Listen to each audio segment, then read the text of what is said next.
6 guns pointed at them.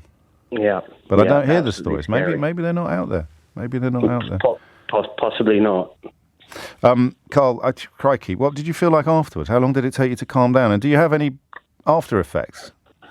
I mean, obviously the night was ruined. I was really shaken up. I mean, you've got sort of large firearms pulled at you. It's just the sort of, I really try my hardest to not be typically distrusting of the police, but it does sort of, it does make you a bit fearful. And you can't. I mean, to just coin a cliche, it doesn't get much more law-abiding and responsible than a blinking bank manager, does it? And if you can't drive around in maybe, as I say, lots of white people have had similar experiences to being pulled over because their car has been linked to a firearms event previously, although the car not registered, of course, to you, because it was a rental car, and not registered to Chris Cabba, who was in a similarly marked vehicle when he was pulled over by police. 11:41 is the time. Here's someone stupid on text. Why don't you broadcast the facts, James? He was stopped because the car had a firearms marker on it.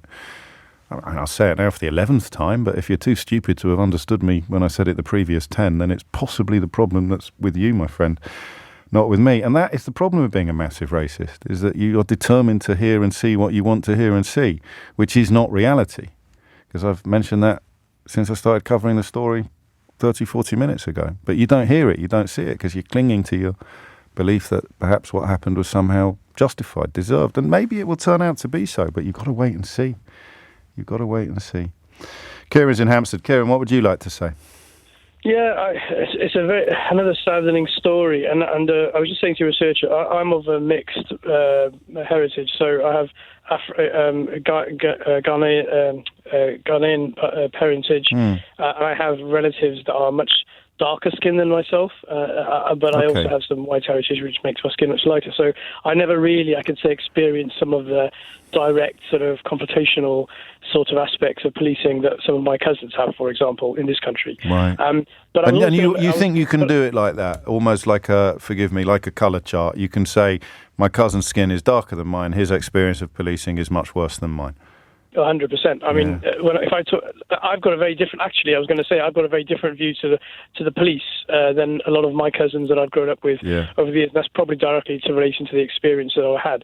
But the other point I was going to make was that I've also got a cousin or a second cousin in the US who is a police officer, and he is, quite obviously a black person. You can mistake him for otherwise, and he polices a lot in very black areas. And he's often he gets the same sort of accusations of racism when he stops young black guys in cars and searches their vehicles for various reasons. This is anecdotes he's told me.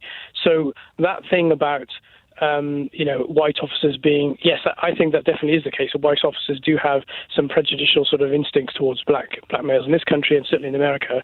But I think it's a policing thing rather than a racial thing, if you understand. If you joined the police and worked in, I don't know, LA or some areas of London, you may start developing what the police call instincts. They look at somebody and suggest, that guy doesn't look right in that place at this time, wearing those clothes. Yeah, cool. Maybe I should go over and talk to them. And that's a very policing thing. It's a thing that they actually encourage in the training of police officers, as I've discussed with which makes some sense up until the point where the variable factor that you're clocking and signing off as suspicious is something as simple as skin colour.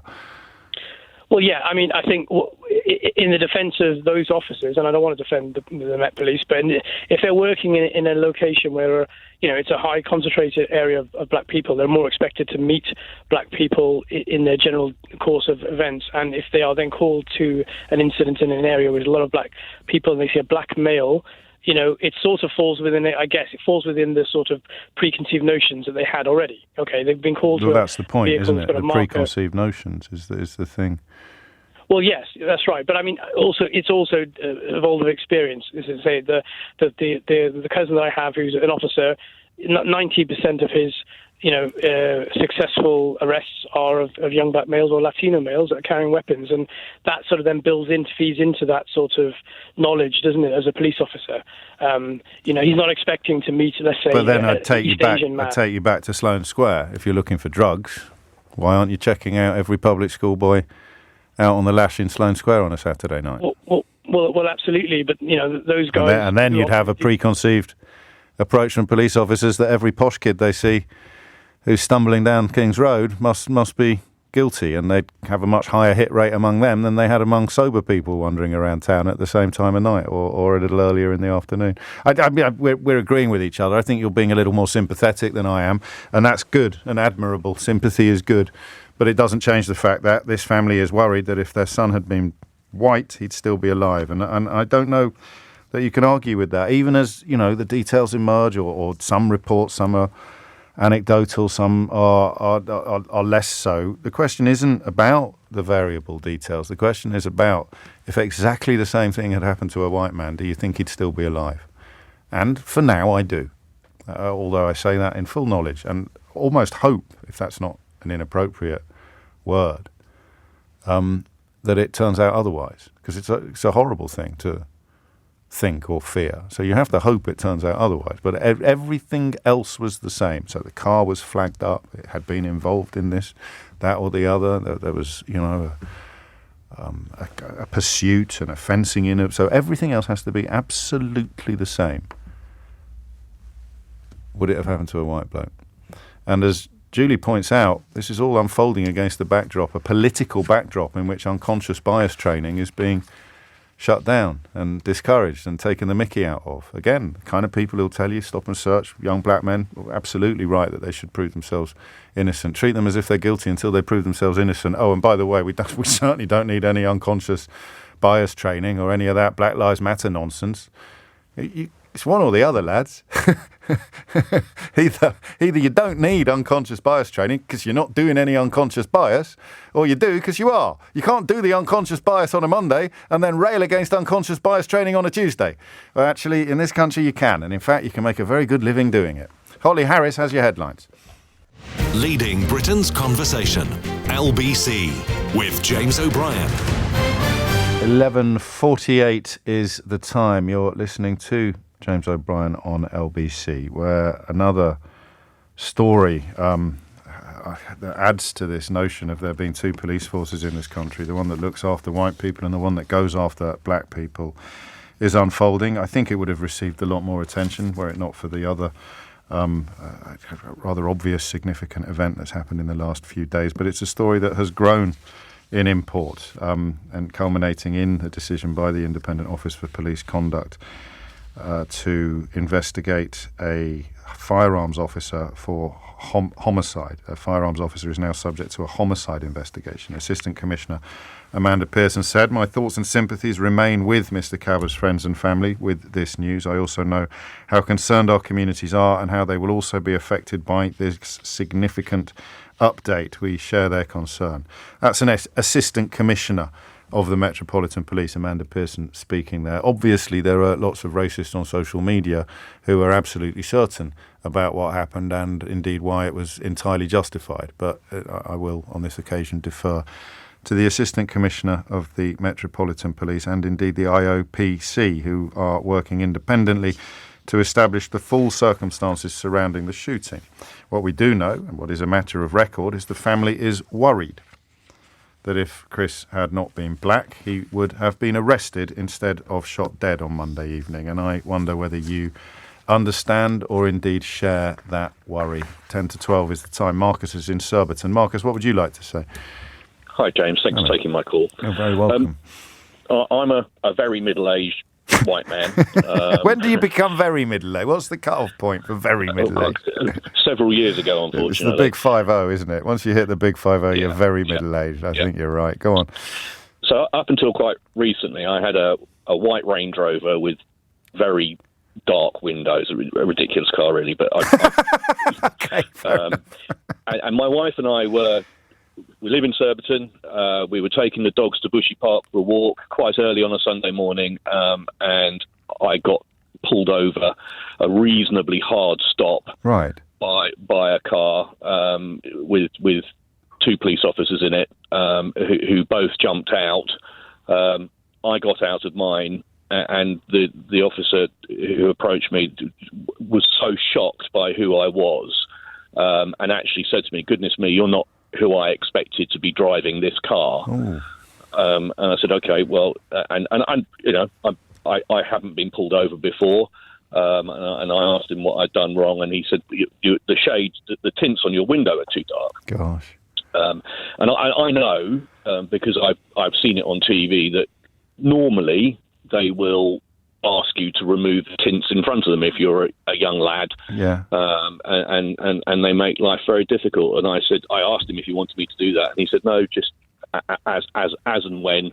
And was very smiley along with his colleague, and his colleague had a chat with my wife about the dogs, and that was it. And I was on my way, and I felt very uncomfortable with the way that had happened, because I know that they were expecting me to be a very different type of driver to the one that I was, and I felt, of course, I was happy and relieved that I didn't get into a lot of trouble, but I do feel, had I been someone else, that I certainly would have done, and it wouldn't have ended in the same way as it ended for me.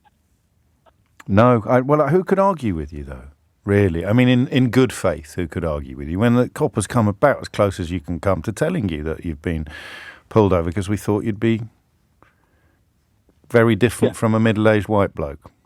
Don't really need to dig any deeper into what that could possibly... Maybe he was expecting you to be a spring chicken, Marcus, behind your... It does sound pretty grim, that car. I mean, I don't generally get involved in automotive conversations, but No.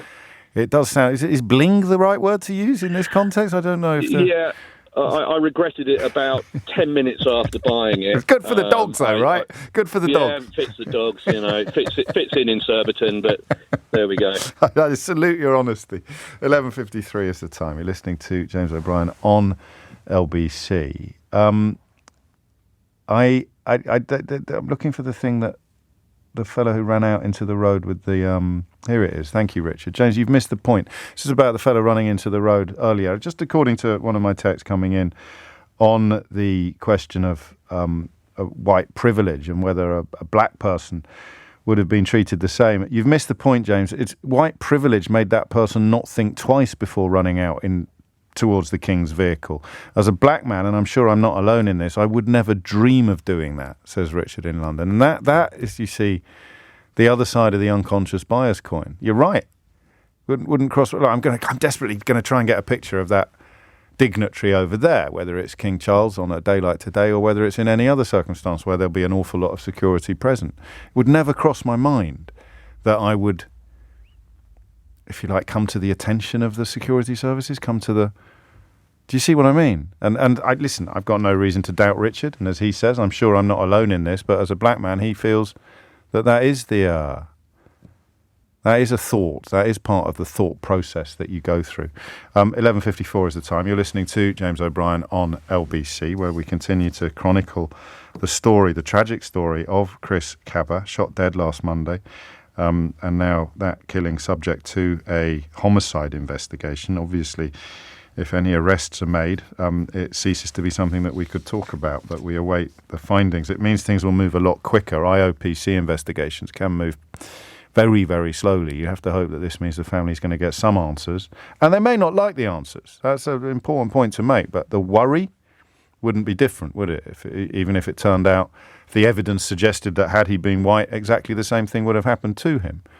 But that's not the point. The worry's already there. The worry's there because of decades of things that have already happened. The worry's there because of countless experiences that people have had. The worry doesn't come with this tragedy. The worry comes with the context leading up to it. For every person contacting me, every contributor to this programme, from every sort of background, including old Marcus being pulled over in his shiny Range Rover and being told as soon as he wound the window down that, oops, sorry, no, wasn't expecting you there. Sorry, mate, you're all right.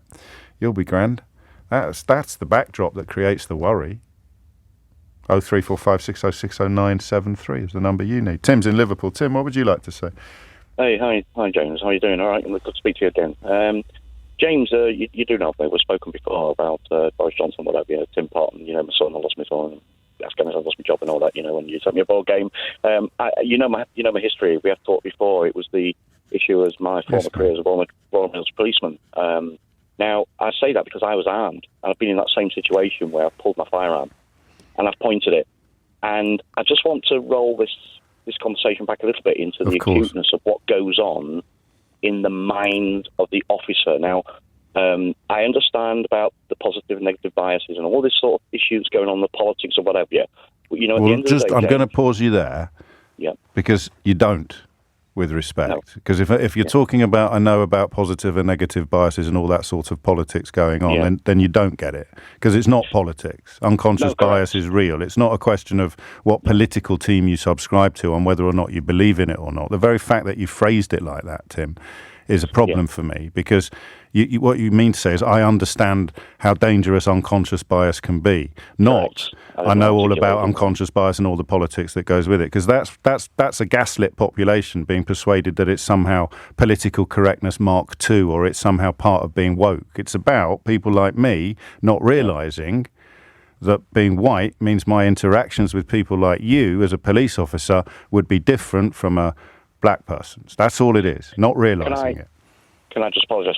Basically, what I'm saying, right? Okay, so I'll capitalise on the last caller. I'm actually a very, very middle-aged guy, and maybe I don't articulate. It's not a competition. As best but what you've just said is exactly my point. You're quite right. I mean, I did articulate it wrong. What I mean to say is, I'm going to set aside any conversation about politics. Let's just say that.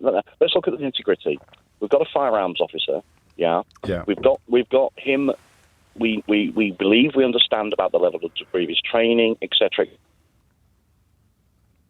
Oh, we need to try. Is Tim coming back? We need to get that back. It would be a very interesting perspective. Call 2 incidents. We just lost you a bit there. So the previous training is where we lost you, Tim. The previous training is relevant to the. Yes, of course. Myself was different because I carried a firearm routinely.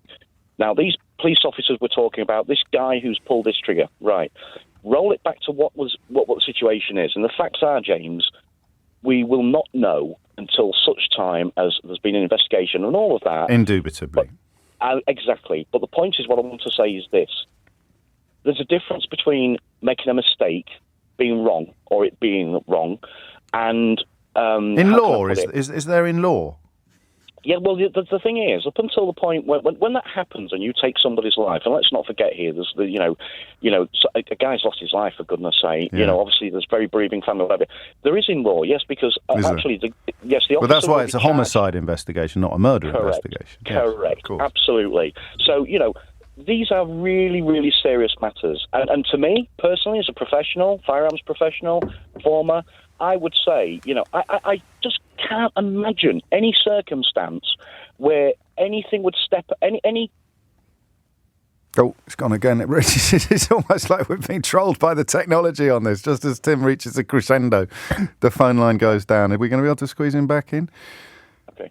So go on. I got you then. So I think I know what you were going to say. I can't imagine any circumstances in which you do. This could happen. Yes, exactly. So you need to look at the dynamics of what went on. We need to be thinking, what was in his mindset? What intelligence had he been given prior to me? That it could have been seconds before. I'm not saying give. And that's why. I know you're not. But my position here is to recognise what you describe and to completely agree with you, to welcome the investigation while acknowledging that the escalation from IOPC to homicide is vanishingly rare and therefore possibly significant. But my job today is to give voice to the family who are worried that if Chris had not been black, he would have been arrested on Monday evening. And that is an important conversation for them to have and for society to have as well, with absolutely no quibbling of anything you've said either. Yeah. The thing is, the trigger was pulled. However, the trigger was pulled. A man has lost his life, and I actually have got my own concerns about the disparity that's going on between, shootings. Yeah. But in those areas, I have to be really careful about what I'm saying. But the point is, I do have my concerns, but at the same time, I know what it's like that. When you're in that situation, I mean, I was literally fractions of a second away, and and the fact that didn't happen was a positive thing, because I suddenly found out the weapon that was the thing that was going to hit my mate's head turned out to be an actual zip gun, as a matter of fact. But the point is, at the end of the day, he could, it's one of those things. It will be looked into, but it does open up. It does open up the whole scenario as well, in my mind, about routine arming of police officers. It does. You've taken us over the line. I'm a minute late for the news, but I wanted you to have a full swing at the story, and I'm grateful that you did, Tim. It's always a pleasure to talk to you, genuinely, and I think we're in broad agreement on this, although I think a suitable point to close the conversation for now is with your reminder that we must absolutely wait on the finer detail of it. But what is established and what is a matter of fact is the family's current worry that their boy's ethnicity has played a key part in his death, which is a conversation we can both continue to have with the requisite respect for that investigation. 1 minute after 12 is the time. This is LBC from Global, leading Britain's conversation with James O'Brien.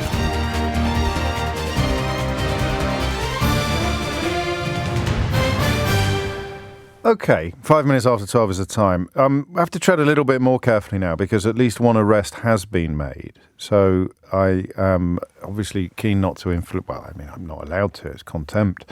But I'm aware now of at least 3 incidences. I don't mean an arrest has been made. I mean charges have been brought. That's the point at which things are, that we can't discuss things. I think I may have misspoken the last hour when I talked about arrests. It's when charges are brought that conversation must cease because it could prejudice a jury. But I'm now aware of at least 3 incidents of people being arrested for holding up anti-monarchy placards. And there is one instance in which someone has been charged. So that's why we have to tread carefully. We certainly won't go into any detail on that front. I think this is a really interesting question, actually. And I wasn't sure we were going to talk about it today because one is conscious of timeliness. But, society doesn't grind to a standstill or grind to a halt, even with the passing of Her Majesty. And some of the foundation stones of our democracy become more important in times of stress and danger and difficulty. So I'm interested in what you think about. There's another one's happened in London while we've been on air. Feel free to tweet me any more that you're aware of. I've got 2 questions. One is one that perhaps police officers, past or present, would be able to answer. And the other is not. Why are people being arrested for holding up anti-monarchy signs? There was one bloke who, I think, shouted something about King Charles not having been elected. And, so, I mean, by his own account, other people in the crowd shouted, "Shut up." And he was carted away. This really worries me, actually. You never know, do you? Listen, I do this stuff live on air sometimes, and I wish that you could see a sort of, like a needle on a gauge, so you could see where I'm going. And I go, I'm absolutely certain this is outrageous. And then, it comes swinging back the other way again. And I think, well, hang on a minute, how big a deal is it? And they're the subjects that actually, historically, I enjoy talking with you about the very, very most. Because I love the needle moving. I love I love those sort of stories. And on this one, I think it's a really big deal. I think it's probably awful that they're carting people away for shouting stuff out at gatherings or holding up placards. But I need you to know something, and you might not like this. If I was there, I would probably be one of the people shouting, "Oh, not now, you muppet. Sit down. Shut up, will you?" So that's why I think this is going to be an interesting conversation. So placards or indeed shouting, nothing abusive, all right? I want to make that absolutely clear. We'll go with a single line, something like, "Nobody who elected him," or something like that, at a proclamation of the new king, or at a gathering of celebration and commemoration, someone taking it upon themselves to hold up an anti-monarchy sign, an abolish the monarchy sign. But that's all we're talking about, right? Nothing sweary, because I think that has public order instances to it. Nothing sweary necessarily, certainly nothing violent, nothing abusive.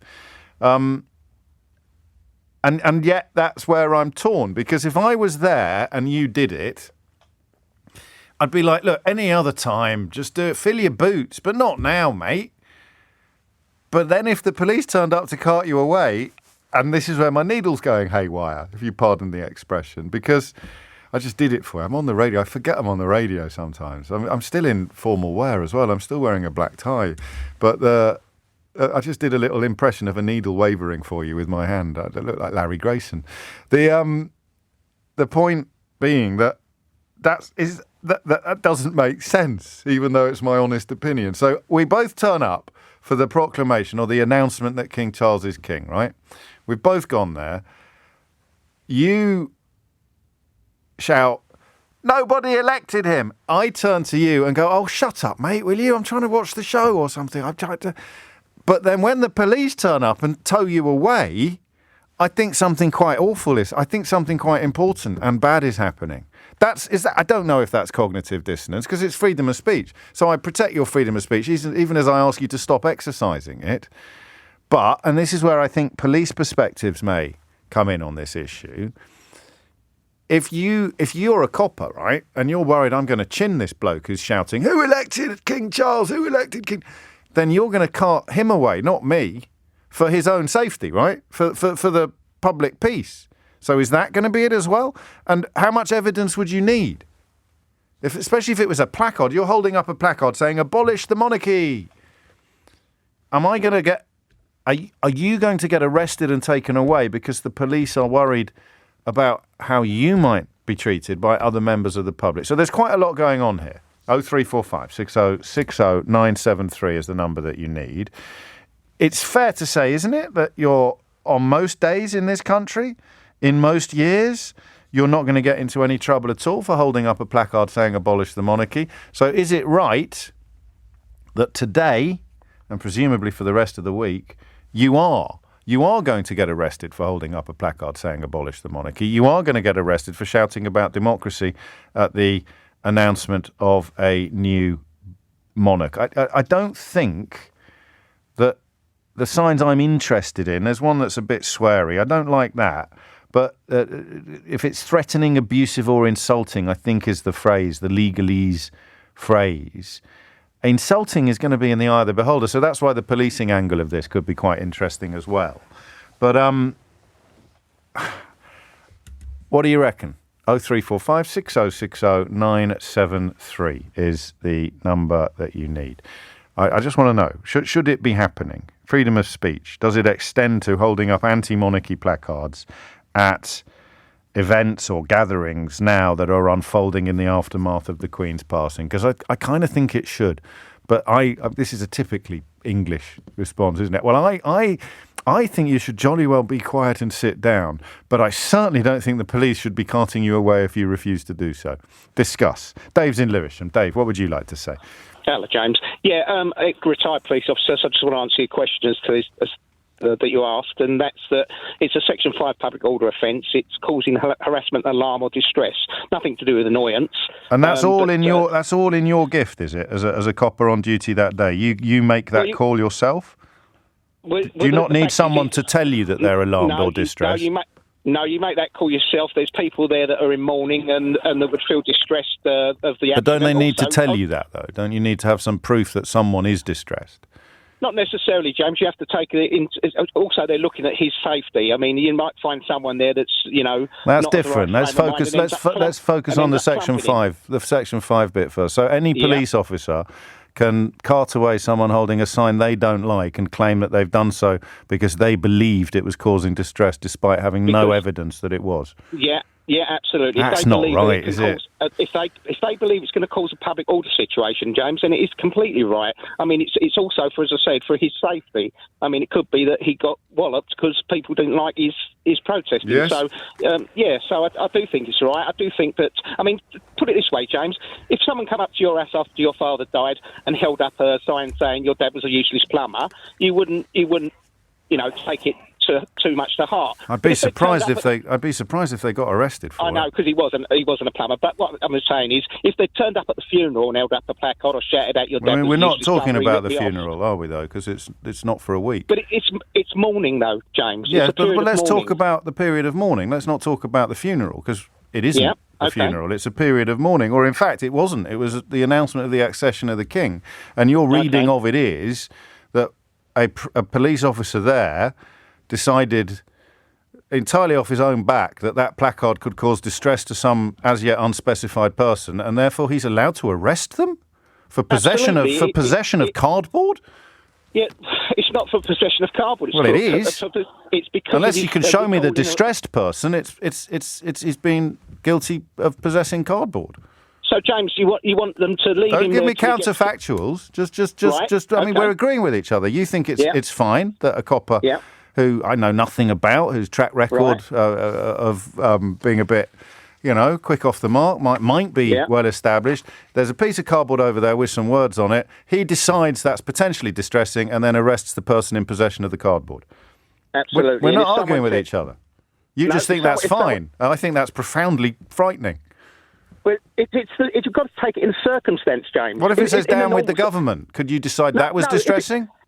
No, not if it was not in the outside a palace or if you were walking down the street and saying that with the government or you know. But he was in the street. These people are in the street. No, but they're at these public places of mourning, James, where there's thousands of people that are mourning. They disapprove of the monarchy in the same way that the fella over there disapproves of the government. When better to make your point? And they've every right to disapprove of the monarchy, although I'm a monarchist. But it's not the point, James. It's the situation that he's in that could cause untold That's a different argument. I think you would have won that argument if you'd phoned in to make it, but you didn't. You went down the distress and whatever it was. That's the offence they would arrest him under. Section 5 that's scary, isn't it? That's possession of cardboard. No, you're being semantic. You're looking at semantics here, James. It's not possession of cardboard. I am looking at semantics, yes. And the semantics tell me that he's been arrested because he's in possession of cardboard that had some hurty words on. No, he's been arrested for his own safety and for. That's not the point you made. No, that may well be a valid defence. Although again, I'd ask you to prove to me that they were under threat, or they were, because I'm one of the people disapproving, Dave. I think you've overlooked that. If you consulted your notes, you'd notice that I'm going, oh, shut up, mate, sit down, not now. Now's not the time. Show a bit of respect. But I still don't think they should be carted away for the crime of possessing cardboard. 12:16 is the time. Amelia Cox has your headlines. This is LBC with James O'Brien. Call 0345 6060 973. Tweet at LBC. Text 84850. It's 12:17. Siobhan writes, it's always interesting when a police officer calls out Mr. James O'B. I've never heard any of them do anything other than defend their colleagues' actions. It's eye-opening to say the least. I don't know if that's entirely true, Siobhan, but I am interested in this question of people being arrested for holding up placards, anti-monarchy placards in the current context, at the current time. And I stress again, lest anybody think I'm flexing any Republican muscles, I would be one of the people telling you to be quiet. So if Theo Usherwood was there with his anti-monarchy placard, I'd be going, Theo, no! Theo, stop it! Sit down! But if the old Bill then turned up and threatened to cart Theo away, I'd be like, free the Usherwood one! Free the Usherwood one! And it's that contradiction that I'm trying to examine. And how much proof do you need? How much fear do you need? How much evidence do you need that the person with the placard is actually in danger, that they are likely to be metaphorically lynched by the royalist crowd? I don't know. We'll continue that conversation shortly. But as if by magic, Theo Usherwood is here, although he has no placard. To bring you news that there will be a 1-minute silence to remember Queen Elizabeth II at 8 p.m. on Sunday. The government is encouraging the public to mark and to remember Her Majesty during that 1 minute's silence, James. And if you aren't in the UK, you are being asked to remember to mark that minute's silence, whatever the local time is, wherever you are. And that's, of course, that's the night before the state funeral, which, of course, is taking place on the Monday. I also have some details about what you can and cannot bring if you want to queue to see Her Majesty Queen Elizabeth II's coffin lying in state in Westminster Hall, which of course starts on Wednesday evening. You're not allowed to bring a tent. If you want to go to... I wasn't going to. Well, you mean anybody? Anybody. Right, okay, yes. So you're allowed to bring a small bag with some supplies to keep you going, because you may be queuing for as long as 30 hours. Sorry, what, pardon? You may be queuing if you want to see the coffin lying in state in Westminster Hall for as long as 30 hours. Gosh. So over the next few days... So and there's some reports, and this is where I do worry about politics coming in, but it's a government department's responsibility. There are some reports of ill preparedness, aren't there? I've seen that some official government estimates had it at about 40,000, and now they're expecting.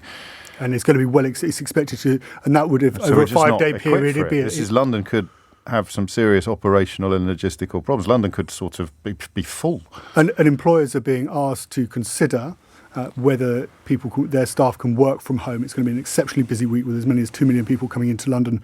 Now, of course, 200,000 people. But Jacob Rees-Mogg won't let them work from home, will he? Because he'll be furious about that. It's a period of national mourning, James. So 200,000 people are of course, attended to watch Queen Mother lie on stage in Westminster Hall 20-something years ago. I was thinking of going along to that, actually, for sort of obvious reasons and historic reasons as well. But 40, that's... It's more than 500,000 people are expected. So but this news is going to actually curtail the numbers. Potentially. Because there's I can't go for 40 hours now. How would the nation cope without my daily broadcast? If you do wish to go, James, and you'd obviously go by those timeframes, you'd probably have to suspend one of your shows. God forbid. Wash your mouth there out, will be first aid. I'll get you arrested if you carry on like that. There will be first aid available. There will be portaloos, and businesses are going to be allowed to open to sell refreshments, snacks to keep you going. But as I said, you're not allowed to bring tents, you're not allowed to camp. And if you wish to go to the toilet, you'll be given a wristband so that you can then go back to your place in your queue. The army's going to be there as well. There's going to be 1,500 military personnel on hand to give you to make sure everything remains in order. And if you're in Wales, and of course we didn't have the details yet of the service in Wales, it's going to be on Friday morning at Llandaff Cathedral in Cardiff. Oh yes. Because we didn't have that detail yet, but we do have that detail now. And one other detail just about tomorrow evening is the Prime Minister will be going to RAF Northolt along with the Defence Secretary Ben Wallace as the Queen's coffin lands, of course, having travelled down from Scotland. What happened this weekend with the sort of announcement that that Liz Truss would be accompanying Prince Charles on his tour, and then a clarification or a withdrawal of that from Downing Street later yesterday? I think it was an incident which was perhaps, I don't think there was a conspiracy behind it, but I think it was poorly briefed on Saturday evening. I was there, and we were told that the Prime Minister would be, as you say, accompanying the King and Queen's consort on a tour, which of course will start with a visit to St Giles's Cathedral in Edinburgh today for a service of reflection tomorrow in Belfast. And there was a feeling that the way it was briefed made it appear as if Liz Truss, the Prime Minister, was clinging to the coattails of the King and the Queen's consort in trying to be there at every opportunity. And Number 10 confirming yesterday, actually, she was simply going to be attending the service. She wouldn't be accompanying the King. She would just be there as the Prime Minister, as you would expect. And, of course, the service in Cardiff on Friday. Is John Redwood right in his calculations of when business will resume in Parliament? He's talking about October. No, he's not right. Is he not? No, I did wonder on air when I've said warm words about John Redwood whether I was... So have you not seen his tweet today? Just remind me of this tweet and I'll tell you exactly what's going to happen. After mourning a much-loved Queen and the state funeral, Parliament should meet. The current plan for a long conference recess means a delayed return on October the 17th. No, so there is Parliament will no doubt... we're expecting Parliament to sit, not obviously this week during the period of national mourning, but sometime from Tuesday of next week, after the period of national mourning has concluded. Of course, there is another 7 days of royal mourning, but Parliament is expected to meet that week. It still has to have, because, of course, there is some legislation required when it comes to the energy price guarantee, particularly around business and imposing and bringing in that guarantee in Northern Ireland. So it's not just... Parliament does need to sit before October the 31st, October the 1st, before the price cap goes up to £3,500. And we're expecting it to sit sometime next week. The clash, of course, is the UN General Assembly is meeting next week. Liz Truss is expected to attend that. And is she going to be in Parliament for the crucial votes and, of course, for the debate about the energy price guarantee? Indeed. So keep an eye on that. I'll double check. Who's right, Redwood or Usherwood? The two woods, the battle of the woods. No, I think, the Redwood and the Usherwood. Red versus... I'm Team Usher. Down with Red. I'm assured, we are all been assured, yes. My colleagues and I, that there will be, Parliament will be sitting at some point between now and October the 1st. Thank you, Theo. Do you think we'll see you again today, or is that? I mean, I think that's it. The only thing I forgot to mention, of course, do you want the part of there was a rather amusing part, vaguely amusing part. I'll dial it down a bit. Yeah. But there was a moment where Sir Lindsay Hoyle made a joke, right, as just before King Charles III addressed MPs and peers in Westminster Hall. And of course, you'll remember that King Charles III's predecessor, King Charles I, was tried in Westminster Hall in Parliament. So it's a rather... Was that what the joke was about? Well, it was about revolutions. Well, hang on, don't spoil it. Should we listen to it? And then we'll decide how funny it is. Have you got a clip ready? Oh, wow. We celebrated the 300th anniversary of the revolutions of 1688 to 1689. It is perhaps very British to celebrate revolutions by presenting an address to Her Majesty. But those revolutions led to our constitutional freedoms, set out the foundation for a stable monarchy which protects liberty. Yeah. I don't know if it was it's not a joke, really. It's a sort of... an amusing aside? Yeah, an amusing aside, I think. It was... nice, actually. I love the sound of rippling laughter as it works its way across a room. King Charles, I think King Charles saw the amusing side. I'm sure. And did the new king say anything of note? That's a bit loaded. I don't want to put you on the spot. This is in many ways the next week, as well as being a period of national mourning, James, is a way for an opportunity for the king. And of course, he met the Prime Minister and the Cabinet over the weekend at Buckingham Palace for a private audience with them, and met leaders. Well, Keir Starmer and, of course, Ian Blackford and Sir Ed Davey as well. Today was the opportunity to introduce himself, if he needed to do that, of course, to Parliament and to MPs. And, of course, he was speaking in a setting where Aung San Suu Kyi has spoken, Barack Obama has spoken. It's a venue which lends itself, of course, to allowing both MPs and peers to be in the same room and listening to whether it be kings or presidents speak. Indeed. Thank you, Theo Usherwood.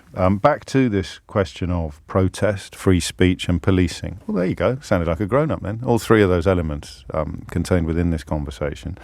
And I don't know why I keep doing this, but I am drawn to the point, because I like the possible dissonance it conveys, that if you and I turned up at a yesterday, for example, when various dignitaries around the country were announcing, or the day before perhaps, forgive me, were announcing that Charles is the new king, if you and I both turned up to that, or if I happened to be out shopping and stumbled across it and decided to stay and watch, and you were there with a placard, I'd probably leave you to it. But if you started shouting stuff like, who elected him?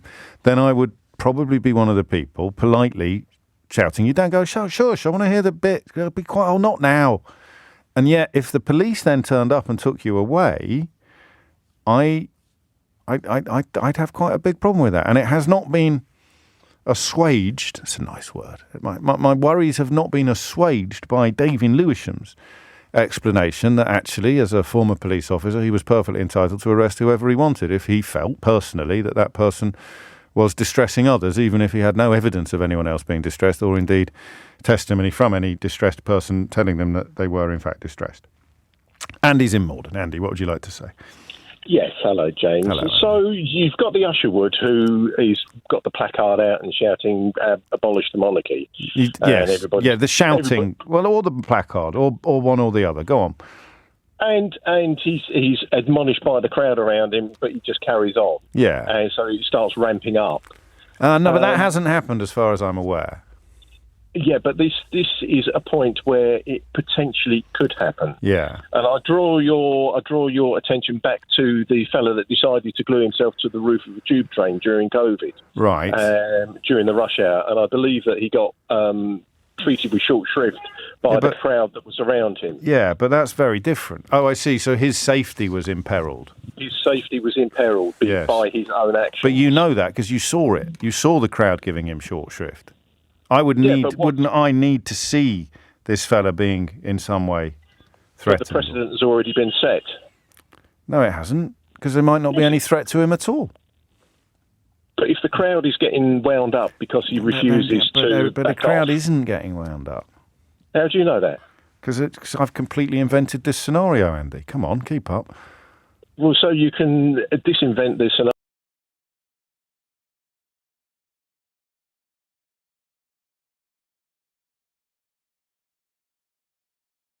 scenario. No. In my scenario, he's just standing there with a placard. And some people are going, I'm one of the people, Andy. I'm in the crowd. So I know exactly how testy and I've literally just said I would be one of the people shouting, come on, mate, wind your neck in. But goodness me, I don't want him to be arrested. So I'm in the crowd. That's how I know what the crowd is like. I am the crowd, man. I am the crowd. What about the chap who's next door to you? He's getting a bit testy over it. He's not. He's fine. And the chap next door to him. Oh, he's all talk. Next door to him. Nah, he's all mouth, no trousers. You don't need to worry about them. They're all fine. Okay, well that's good. I'm glad that you've got that sort of. Anyway, thank you. It's fine. Also, I've got them on quite a short leash. You know, they're my people. They go when I tell them to. There's absolutely nothing to worry about. On a more serious note, are you police yourself? Are you ex-job, or are you just like me, just speculating? All right. No, just speculating. Oh, fine. So where would it be? I mean, how much testiness would we need in order to decide that the testiness had become a problem? I think if whoever it was with the placard didn't pipe down, keep quiet, put it away. I mean, but then you've got the precedent set with Steve Bray. I mean, he can't have his placards up anymore. I saw him the other day. They're still up. He's kind of populated. What a good man. He's colonised a little pedestrian island. He's got his own. He's got a whole crew there now, but they might try and take it away again. But I don't think that's helpful to your argument, because he causes people like Andrea Leadsom enormous distress all the time. So theoretically, the police could be arresting him every day of the week. Well, theoretically they could do, but I thoroughly. What the hell was that? What was that in the background? It was a motorcycle near Little Venice. It sounded like you were on it. No, not at all. Andy, take care. Thank you for that, for extending the boundaries of this conversation. Where are we then? What could we all agree on? You should be taken away when ... But you shouldn't be taken away when ... Police decide that they really do think you're about to get battered. But then why would you get charged? If you've been taken away for your own protection, how on earth could you end up being charged? But we can't talk about people that are charged. Amelia Cox is here now with your headlines. King Charles has landed in Edinburgh ahead of a service of thanksgiving for the Queen. His Majesty has promised faithfully to follow the example of his late mother during his first address to Parliament this morning. A minute's silence has been announced at 8 p.m. on Sunday, the night before Her Majesty's state funeral. Number 10 says people are invited to come together to mourn and reflect on the life and legacy of Queen Elizabeth II. Also this afternoon, detectives investigating the shooting of Olivia Pratt-Corbell in Liverpool are searching land at a golf course. Police are looking for weapons which may have been used when she was killed in Knotty 3 weeks ago. LBC weather, spells of rain for northern England and northern Wales. Scotland will see sunny spells and a few showers, dry with sunny spells in Northern Ireland, a high of 26 degrees. This is LBC with James O'Brien. Call 0345 6060 973. Tweet at LBC. Text 84850. It is 12:33. Back to Ukraine now, where if you are not aware, and I tell you what, you could be forgiven for not being aware, given the understandable dominance of the Queen's final journey and looming funeral in the British media. But you may not be aware that the situation in Ukraine changed profoundly over the course of the weekend, with astonishing advances made by Ukrainian forces, the head of which actually said, and the problem with this is the situation has probably changed since Valery Zaluzhny said that there are now 50 kilometers to go to the state border with Russia. So they're 50 kilometers away from the Russian border. Also, of course, overnight, reports of Russia targeting infrastructure across northeastern Ukraine, bringing about power cuts and compromising the water supply, and similar, to which Volodymyr Zelensky responded. I don't know whether he delivered it as a speech or whether it was just text that was released in characteristically robust and, I have to say, inspiring fashion, saying that given the choice between having no power but having you as a friend, we choose no power every time, and words to that effect. But as promised, I want you to get a fuller picture of what is going on and what is likely to happen next. And to that end, I'm delighted to tell you that Rory Finnin, the founder and associate professor of Ukrainian studies at the University of Cambridge, is with me now. Rory, thank you for your time. Just a quick word to begin on the scale of events this weekend, and perhaps why no one saw them coming.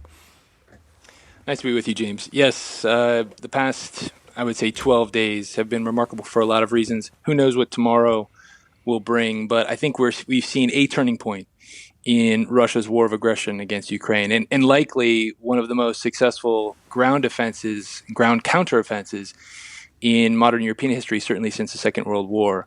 So just to place it into context, in this month of September so far, Ukrainian forces have repelled occupying Russian forces, as you mentioned, in the Kharkiv province, Oblast, all the way up to, as you mentioned, the border of the Russian Federation. So this is in eastern Ukraine. And it's taken back territory roughly the size of Cambridgeshire in just a few days, to place it into context. So it's been a really blistering and rather stunning advance, but of course one that comes at a great cost to Ukrainian forces, Ukrainian civilians, and in fact right now, given the terrible news that came out of territory occupied by Russian forces in and around Kyiv, the capital, in the Chernihiv province, we're bracing for reports and revelations of Russian war crimes. So we have to remember the sacrifices Ukrainians are making.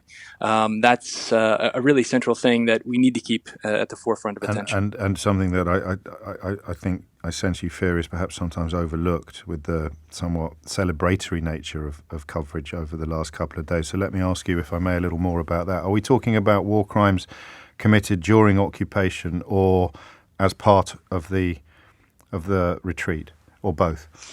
From what we can tell from the retreat, it was very hasty and sudden. What we're talking about and worried about are the weeks when, for instance, Russian forces were occupying places like Izium, which is a very important logistical hub for rail and road.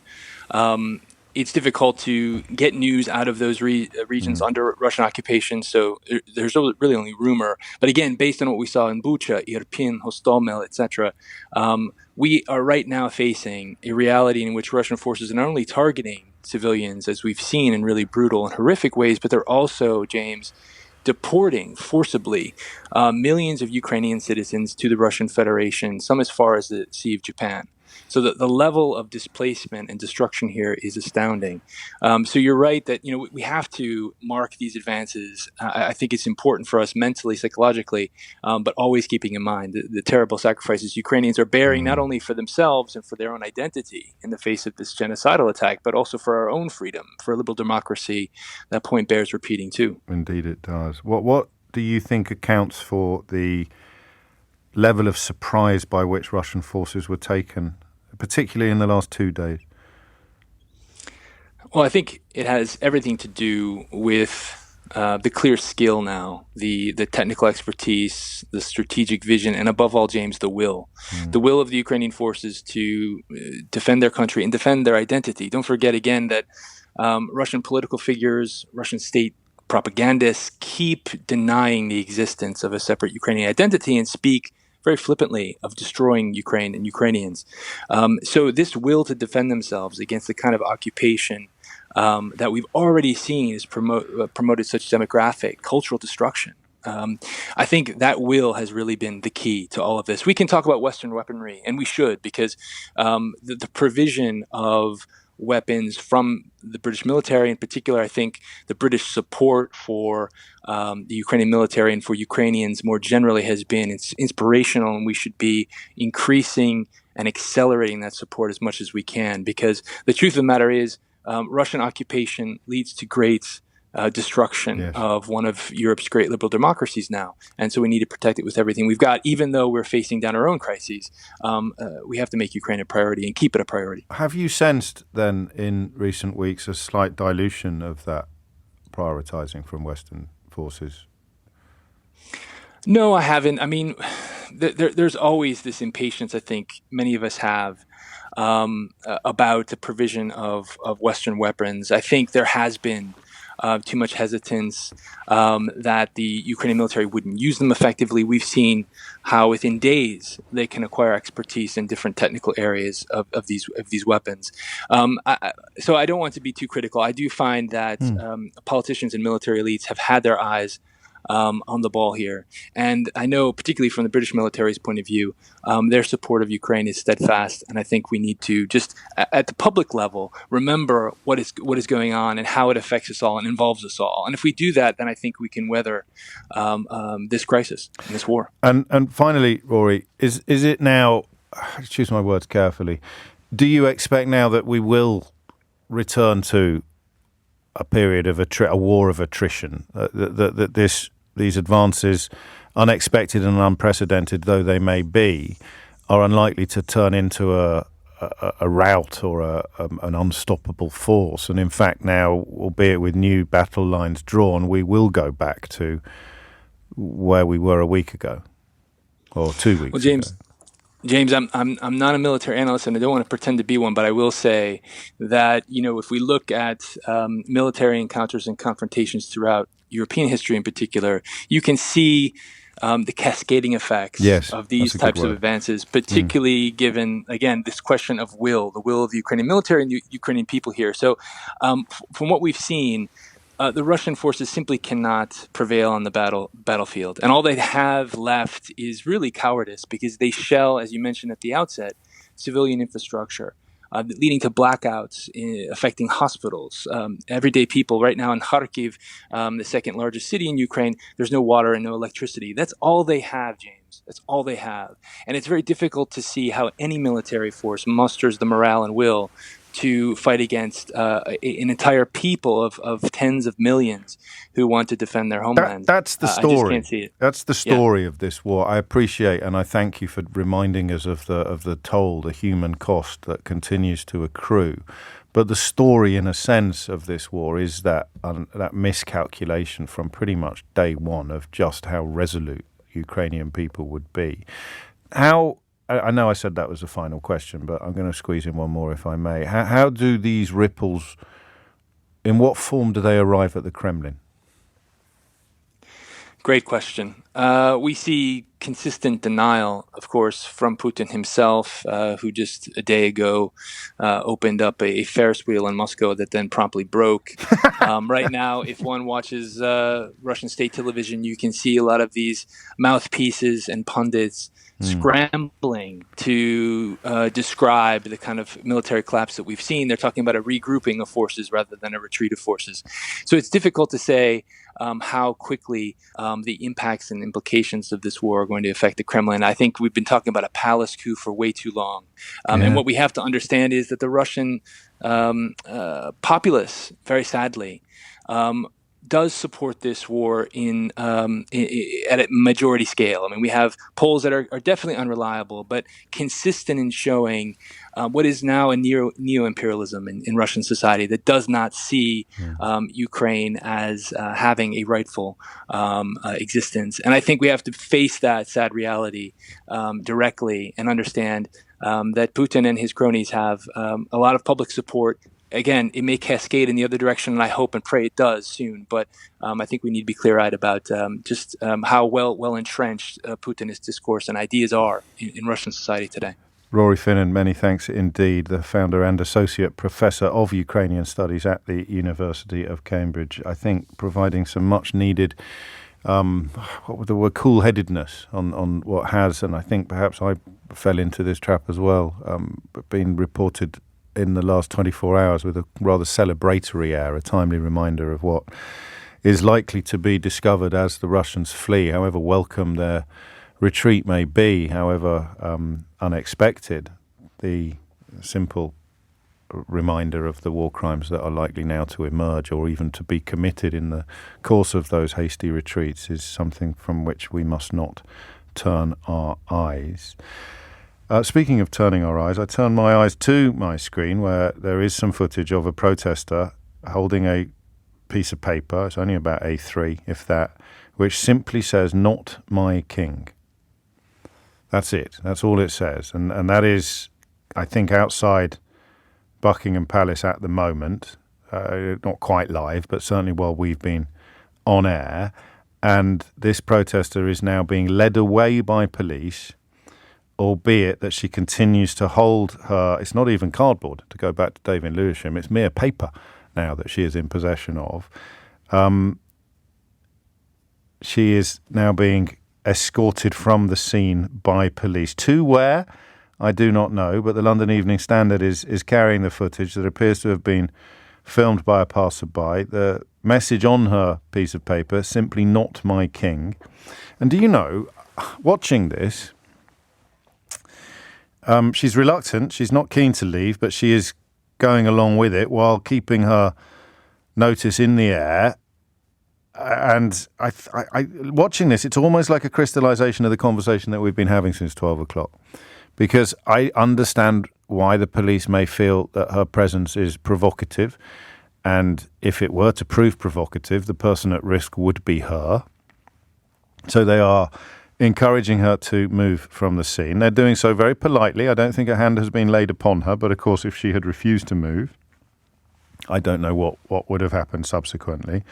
And the idea of her being removed, if you like, from the position of prominence, they seem to be having a discussion about where she could stand. So she's just being moved from directly in front of the gates of Buckingham Palace. So Julie's not happy about this. She says that's genuinely terrifying. The police should facilitate peaceful protest. I say, and I'm looking at the figures, so perhaps I've not done a very good job of describing them, I think they are. So just to clarify, she's right in front of the gates of Buckingham Palace. She's holding a piece of paper that says, "Not my king." The police have consulted with her and then appear to have agreed to lead her to a place that we could perhaps loosely describe as less provocative or less prominent, if you prefer. And as she makes her way to that less prominent or less provocative place, she continues to hold the banner aloft. I may well change my mind during the coming news headlines, but from where I'm sitting now, I think that's probably fair enough. Because she's still got the banner in the air and she's just going to go and stand somewhere else with it. She's not, as far as I can tell, being carted off or arrested or censored, stroke silenced.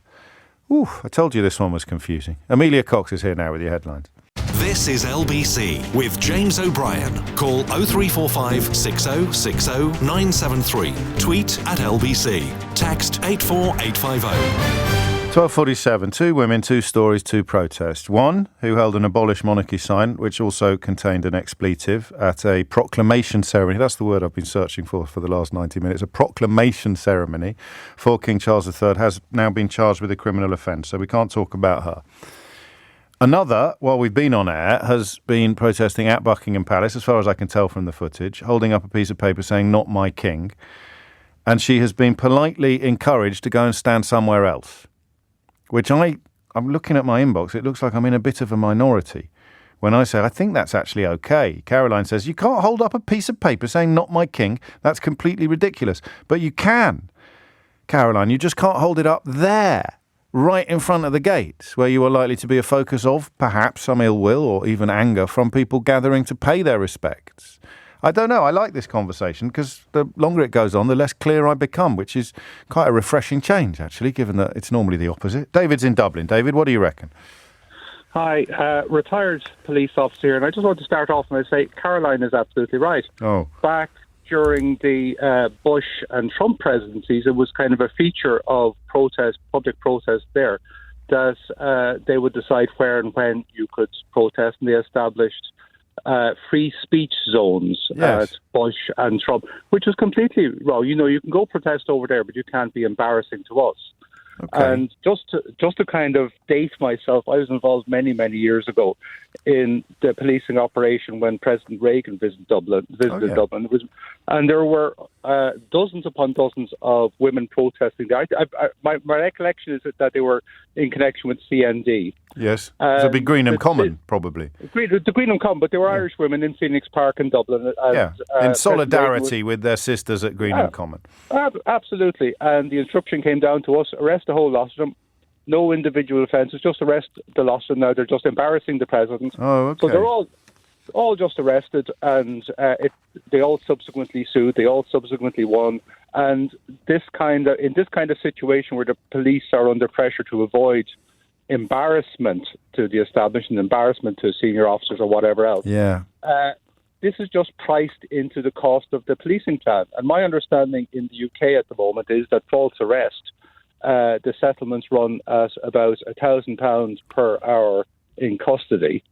And so, you just price that into the system, and no bad pickies on the News at 10. But your Greenham Common or your CND protest was not going to prompt a violent reaction from the rest of the crowd, was it? Which is, I think, the rationale perhaps here for removing some of these protesters to less prominent positions. Not for. Well, I mean, it's a fig leaf, basically. Is it though? Is it though? Because I mean, I don't make me the sort of hang 'em and flog 'em member of this conversation, but it's not a fig leaf. If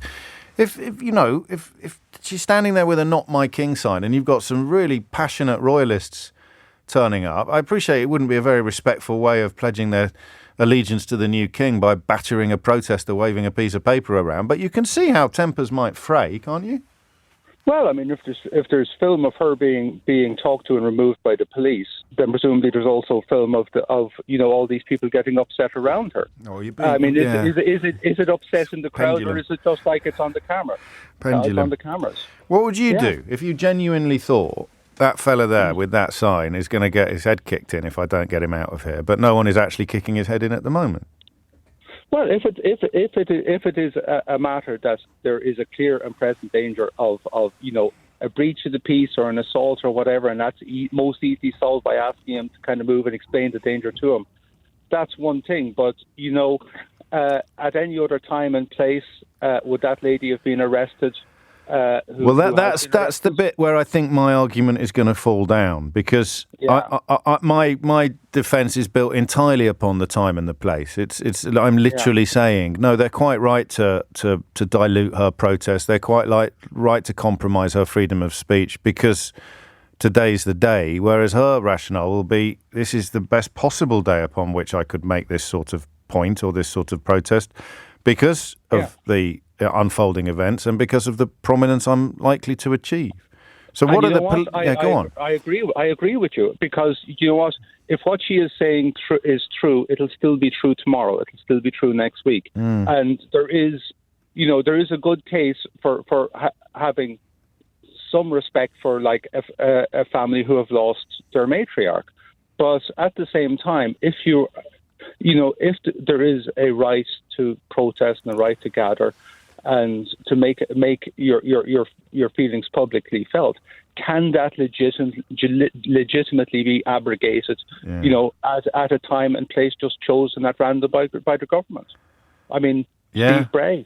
They're desperate to shut down. They're desperate to shut down Steve Bray, as you know. So some quarters. It's a very, very slippery slope, and and these slippery slopes start with it's the road to hell. It's paved with good intentions, or apparently good intentions. It's like, sometimes if it's a democracy, you just have to suck it up and resent them. Yeah, that's I think where I started. That is the price of your democracy. Fascinating. Yeah, no, I think you're right, aren't you? And I'm dancing on a pinhead a bit on this one, trying to sort of justify two slightly contradictory positions when the most important one is surely the right to protest, the right to crucially peaceful protest. Although kudos to David for bringing in a bit of William Blake towards the end there. Speaking of literary allusions, I enjoyed Prince Charles's quote of Horatio there at the end of his speech as well. I didn't do the "Good Night, Sweet Prince" because he was talking about his mum, obviously, but "Good night, sweet prince, and flights of angels sing thee to thy rest" has always been one of my favourite lines in Shakespeare. I also like to see Horatio getting a little bit of respect, a little bit of time in the spotlight, because that is one of the most thankless parts you can play in Shakespeare. Basically just Hamlet's mate, who just spends most of the play going, "Yes, sir, no, sir, 3 bags full, my liege." And that last scene, as Fortinbras comes onto the stage, having, I think, defeated the Danish forces. The Danish forces? I forget. But anyway, Fortinbras is at the back of the stage telling everyone to take away the bodies, and Hamlet dies in Horatio's arms, and he says, "Good night, sweet prince." And flights of... I'm welling up now. You may be able to tell I played Horatio as a teenager. "Good night, sweet prince, and flights of angels sing thee to thy rest." Beautiful stuff. Andy's in Lincoln. Andy, what do you reckon about this one? Hi, James. Thanks for having me on. You're very welcome. I can't say I always agree with what you say when I normally listen to you, but on this occasion today, that is a mark of your youth and naivety, Andrew. But there is. I am here to help. Carry on. I think today you're almost spot on. I'm a retired police officer. I've been gone 5 years. So I'm slightly removed now. Now, obviously, the breach of the peace legislation is a very grey area, so you can remove anyone at any time if you fear a breach of the peace. And that's on you. That would be your individual call. If the breach of peace is likely to occur, you can even do that preemptively. Yeah. Okay. Now, when you mentioned a few moments ago about the person with the sign, Yes. that stole my thunder really, because I was going to say everybody's got the right to lawful, peaceful protest, and they can remove the person like they've clearly done on this occasion. The only thing with the signs is, and I think you're right about democracy and when it become a police state, etc. But when people are holding signs at this actual moment in time, they're clearly doing it to prompt a reaction, which goes. Yeah, but the reaction that they're trying to prompt is a deeper contemplation of the relevance of monarchy in the 21st century. Yeah, 100%. Because obviously, and when better to do that than when we're changing monarchs? Yeah. But if there's a fear that a breach of peace will occur by that person holding the sign, or for their own personal safety, I can see where they get removed. But just to make another point, I know it's slightly changing it. Let's not forget that when they had this summit in Scotland, people were walking around with quite offensive signs with Mr. Trump, which some people would say were justified, but they was allowed to carry them round. I'm thinking of Janie Godley, who was famously photographed. We must wish Janie a continuing recovery from her illness. We love Janie Godley, but she carried a very rude sign. I think we could all agree that events have somewhat vindicated her position subsequently. Andy, and if anything, she didn't go far enough in her descriptions of the orange monstrosity. But that's under discussion. But also, standing on a golf course in Scotland, being rude about Donald Trump is not likely to cause a breach of the peace. If anything, it's likely to get you carried to the 18th hole on the shoulders of everybody in town. And I'm ex-military as well as being ex-police. So if somebody who's holding that sign next to me, even if I'd ask them to remove it or put it down or shut up, and again, that's likely to then provoke a response, isn't it? Yeah, I think that's the line where we're going down. Well, hang on. Here's another line. Given that we're all crossing them, what is the difference between what you're describing and someone saying to me, you can criticise the government, but not between 10 a.m. and 1 p.m. on weekdays? Joseph Venables suggests there's your free speech, James. Yeah, and I can't disagree with that. We live in a democracy, and we don't want to take that away, do we? No, we don't. But I think on reflection, I think we would both think that this lady with this, it's not even a placard, with this piece of paper could be moved for the general good, for the general peace, which we don't want to be breached. She could be moved to a slightly less prominent position without being told to put her piece of paper away. 100%. And just on one final thing, can we just remember as well that it's a really, really awkward position for those police officers on the ground. And in the footage I've seen of the case today, I think they've acquitted themselves very well. They've kept everything calm. Yeah, absolutely. They haven't laid a finger on her, and we'll find out further details about other examples where the case seems to have escalated, certainly one in Edinburgh where charges have apparently been brought, which, as you will appreciate, Andy, is why we cannot talk about it. Now, there's nothing I hate more than ending a programme with an apology. I'm nowhere near as averse to apologising or admitting that mistakes have been made as I used to do. Indeed, I think I'll take this opportunity to remind you that I wrote a whole book about the importance of being able to change your mind and admit that when you've made a mistake. And while I'm relatively comfortable, I love moments like this because my colleagues look at me in genuine fear because they don't know where I'm going with this. Even Sheila's looking a little bit trepidatious. Nah, not remotely. You've known me too long now. But I do have to issue a proper apology. I'm fairly confident I haven't breached any Ofcom rules, but Stephen in Milton Keynes is very unhappy with something I said a few minutes ago, which on reflection I feel I should both reflect and respect his unhappiness and correct the record. I did indeed give away the ending of Hamlet. Stephen has suggested that next time I'm planning on doing something as destructive as that, I should at least issue a spoiler alert. And henceforth, when I'm talking about 400-year-old plays and how they end, I will indeed. I probably just counted the wrong number of years then, which will be tomorrow's apology, but it's good to get in early. So sorry, Stephen. And obviously he was joking, and so am I. Here's Sheila Fogarty.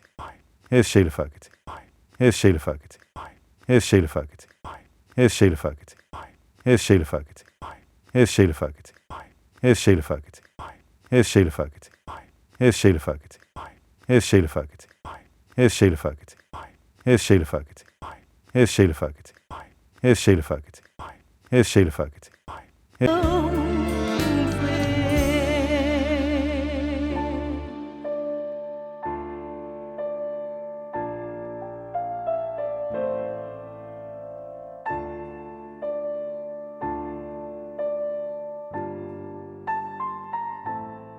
bầu trời chiều không màu nắng ấm, thầm thầm buồn vọng nhớ về đâu. Phương trời xa ai nào hay biết,